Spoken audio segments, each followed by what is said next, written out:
नमस्कार मित्रांनो, तुमचं मनापासून स्वागत आहे ओमकार पिंपारकर ब्लॉग्समध्ये।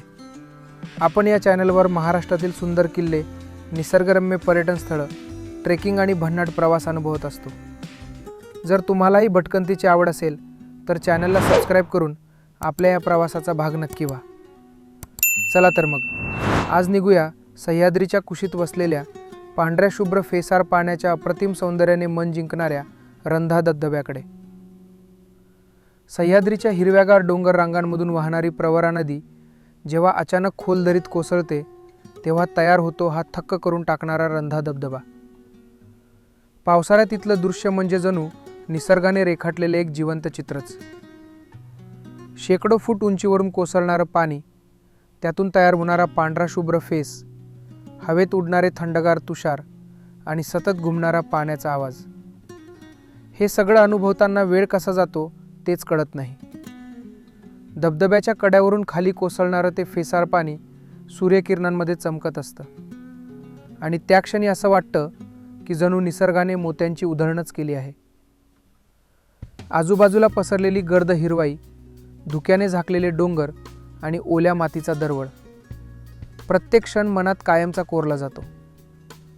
फोटोग्राफी असो, ड्रोन शूट असो किंवा फक्त निवांत बसून निसर्ग अनुभवायचा असो, रंधा धबधबा प्रत्येकाला एक अविस्मरणीय अनुभव देतो।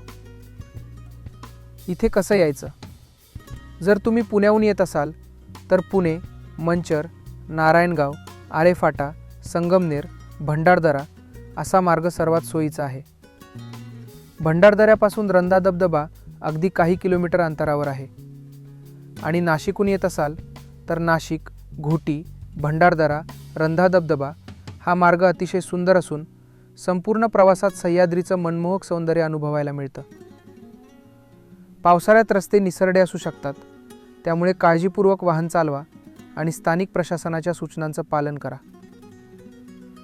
रंधा धबधबा हा फक्त एक पर्यटन स्थळ नाही, तर तो निसर्गाची ताकद, शांतता आणि सौंदर्य यांचा एक अद्भुत संगम आहे। जर तुम्ही अजून इथे आला नसाल तर यंदाच्या पावसाळ्यात हा अनुभव तुमच्या ट्रॅव्हल लिस्टमध्ये नक्की जोडा। व्हिडिओ तुम्हाला आवडला असेल तर लाईक करा, कमेंट करून तुमचं मत नक्की सांगा आणि अशाच भन्नाट ट्रेक, किल्ले आणि महाराष्ट्रातील अप्रतिम पर्यटन स्थळांच्या सफरींसाठी ओमकार पिंपारकर व्लॉग्सला सबस्क्राईब करायला विसरू नका। पुन्हा भेटूया एका नव्या प्रवासात। तोपर्यंत भटकत रहा, निसर्ग जपत रहा आणि आनंदाने जगत रहा। जय महाराष्ट्र।